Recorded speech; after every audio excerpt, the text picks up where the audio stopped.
हाय, आम्ही आलो होतो कर्नाटक, बेळगाववरून आम्ही गोकर्णमला फिरण्यासाठी जात होतो. जात असताना आम्हाला ज्या ज्या ठिकाणी महत्त्वाचे ठिकाणे आहेत त्याची माहिती भाऊ आणि वहिनी पूर्णपणे देत होती. त्यांनी आमच्यासाठी 2 ते 3 दिवस सुट्ट्याही काढल्या होत्या. हे जे दिसतंय ते उच्च न्यायालय कर्नाटक आहे.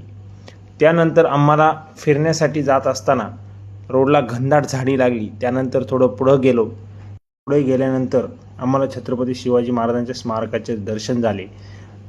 त्यानंतर पुढे आम्हाला पाऊस लागला. पाऊस इतका होता की दिसतही नव्हते पुढे. त्यानंतर मे महिन्यात पाऊस आम्हाला पहिल्यांदाच आठवतोय. त्यानंतर आम्ही रेस्टॉरंटला आलो. रेस्टॉरंटच्या गॅलरीतून तिथला नजारा आम्ही मोबाईलच्या कॅमेऱ्यामध्ये कैद केला. त्यानंतर आम्ही सर्वजण फ्रेश झाल्यानंतर आम्ही गोकर्णम बीचवरती फिरण्यासाठी गेलो. गावाकडच्या भाषेत म्हटलं तर हा खवळलेला समुद्र मानता येईल. त्यानंतर त्या समुद्राच्या कडेला एक प्रभू श्रीराम तीर्थ हे मंदिर आहे. हे मंदिर बाहेरून इतकं सुंदर दिसत होतं, आतमध्ये तर त्याची गणताच करता येणार नाही, परंतु मंदिर बंद होते. आम्ही बाहेरून जय श्रीराम केलं. त्यानंतर आम्ही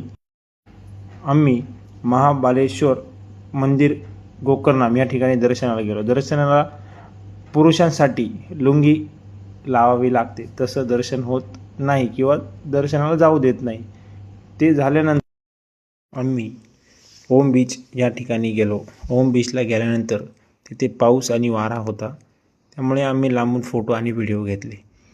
व्हिडिओ आवडला असेल तर नक्की लाईक करा आणि माझ्या आयडीला फॉलो करा. भेटूया उद्या नवीन व्हिडिओमध्ये नवीन ठिकाणी.